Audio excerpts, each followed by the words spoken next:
Hey everyone, I thought I would make small update videos like those every once in a while to let everyone know what's going on. So it has recently been announced yesterday, and I'm super happy. But Dominions 5 is actually announced to be released in November right now on Steam, and it's Dominions 5 Warriors of the Faith. So a few changes that could be noted is like now when we design the Pretender God, not all magic pops. Let me see. I haven't read them. I just quickly skimmed over them, but we can all do it together right there. Blah blah. The magic pulse and skill will restrict which bless effects are available and how many can be chosen. Example: an archmage with low skill and many pulse will be able to choose many different minor bless effects, while a pretender with only one high path skill can only choose one powerful matching bless effect or a combination of lesser ones. That probably means there won't be any dual blessers that much.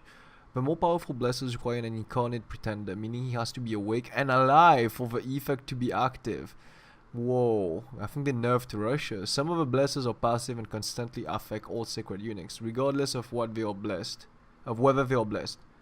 Well, water breathing and larger examples of passive blessers. Certain nations have exceptionally strong blessers and get extra design points for bless effects. That's really interesting. The Pretender God's main path will also determine what type of holy spells his priest will receive. Example, a Fire God's priest will smite his enemies with burning flames, while the priest of an Earth God will turn his enemies to stone. That's very interesting. Here we can take a look at the new unit. It seems to be a good god of Uruk. We don't really know his name. He has high air, high astral. That means custom pre-spells, stellar decree, word of power. I have no clue what they do. Bless effects, windwalker, only the incarnate. I guess that's him. I have no clue what that does. Magic weapons. That wow. So that whoa. That means a minor astral blast will give. Ooh, that's interesting. Minor astral blast will give your units. Oh no, that's interesting. He had bless points. I think you need to pick bless points. So taking magic will unlock probably new bless effects, which you then have points that you select. Otherwise, I don't see a big difference being changed in the skills down there. Let's head. How do I head back? Okay, head back. Let me zoom it like this. It's a bit better. So also there's a change to the combat engine. There's now real-time combat. Combat in Dominions 5 differs quite a bit from how it was in the previous Dominions game. Now all units do their actions simultaneously. So units will move at the same time as enemy arrows and spells are flying. With a simultaneous move, it is no longer important whom reaches whom first. Okay, the units reach each other simultaneously and it is random which one gets to strike first. That's interesting. Large battles are now much quicker to watch as they do not take much longer to watch than the smaller ones, but the slow motion replay speed can be useful to take in all that is happening. For some that want all the details, there are also detailed battle logs that can be viewed for each unit so you can see where all the damage came from. That's really interesting. That's cool. So you can see they're all casting, advancing at the same time, fireballs flying, thunder strikes going. That's interesting. I guess we're doing it a bit like Conquest of Elysium. That's one thing Zariah pointed out to me. There's also a large number of new mechanics and unit traits that can affect the battle. Example, shields can be damaged or broken if struck by a very hard blow, so using shields against giants with large axes may not be advisable. Combat spells take time to prepare and cast in Dominions 5, and more complicated spells have greater casting times. Oh boy, someone find me a fan card. A battle enchantment that requires gems may take twice as long to cast as a fireball spell. Spells that are being prepared may be interrupted if the mage takes damage before we finish casting. Uh-oh. Someone called flyers in. The battle is still fully automatic and the player input comes from an army setup and okay, so that's still the same. Random map, winter and movement. The random map generation has been remade for Dominions 5, and in addition to new aesthetic, the maps have a winter overlay which will cover cold provinces. Oh, that's pretty.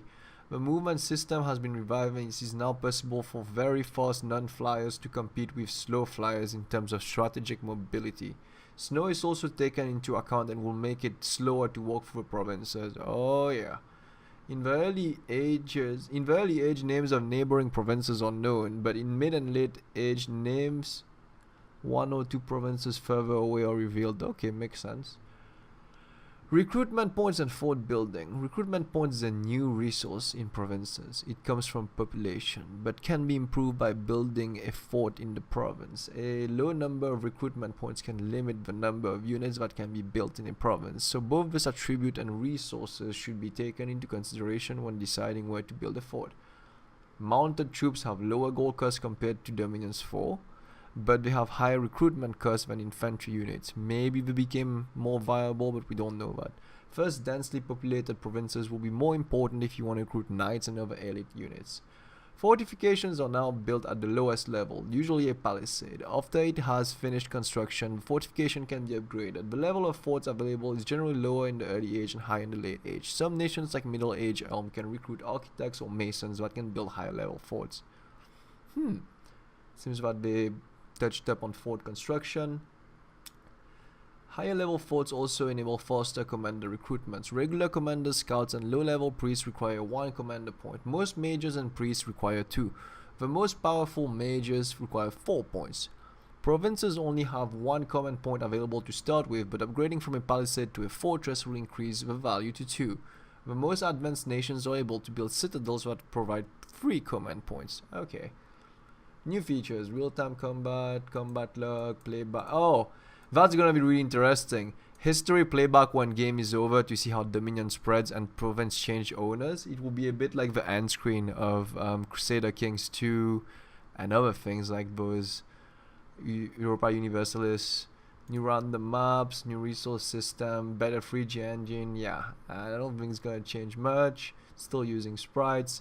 New nations, Overlook of course is down there, people spotted it. Some old nations have been reworked and updated. More spells, magic gems, special abilities, events, monsters, title, thrones. There are so many much more changes since Dominion's 4 that haven't been mentioned here. More information will come later. Dominion's 5 will be released simultaneously on Linux. Here we can take a look at the fabled Uruk that we were talking about. It's finally here. It's basically the middle age of early age the nation that everyone has been talking about but no one has seen. It's finally ready and we can see them right there. I can see that the Cyrus has been used as a chariot. That's gonna be fairly interesting. The units look like the early age units, except they have iron armaments. There seems to be a couple of new mages and maybe that's a pretend commanders. I don't really know what else is that. They also seem to have changed how the magic sites look, so we might be able to have a tooltip that tells us what they get. And the race is large, okay. Otherwise I don't know how all the new mechanics is gonna play together. That's gonna be very interesting. I want to learn a bit more about the passive buffs. We can take a look at a few more screenshots if we want. One interesting thing I found out is I think the star here means that it's a ritual. And interestingly enough, they now show you the magic gems right there. That's good, instead of having to click on it. And there's a new spell called Cure Disease. So I'm guessing now we can get rid of diseases finally. Raging Hearts, we all know about it. Pyre of Catharsis, I have no clue what it is. Otherwise, let me see if I can spot a new spell here. Nope, okay. Something called Syllable of Sleep. That's interesting. Seems to be a battles magic. I think Dominion's 5 is gonna be very interesting. They have also reworked how your commanders look in Garrison, which is great. I remember not being able to see what the powers they had was really annoying. So it's gonna be way easier for us to send orders in and out. Seems to be way more organized, where it tells you the actual not human but unit leadership on the left and the magic leadership on the right. That's really good. That's actually gonna help us quite a bit when it comes to microing and everything. I'm thinking of late age relay here. And let's see, this is still scripted here. Larger square for the commander. Okay, on the top right, I can see that those things, probably me and Zariah talked about it. 83 is probably total supply, 31 means supply being used, and those numbers 1, 5 and 25 show us how many is that commander and his units, that commander and his units of supplies being used. So that's gonna be a great UI rework. Still nothing you know, capital, but I think it's gonna be a real good quality of life improvement for people that did not want to pick up dominions due to the UI.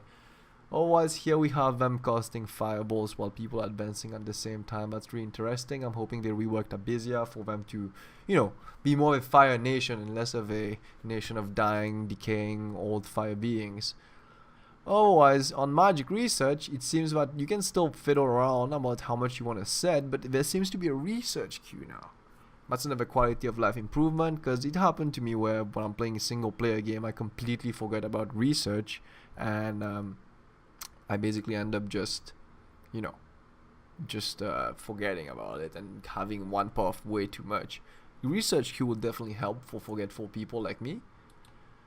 Otherwise, I think that will wrap it up for this small video. Thanks everyone for joining me today.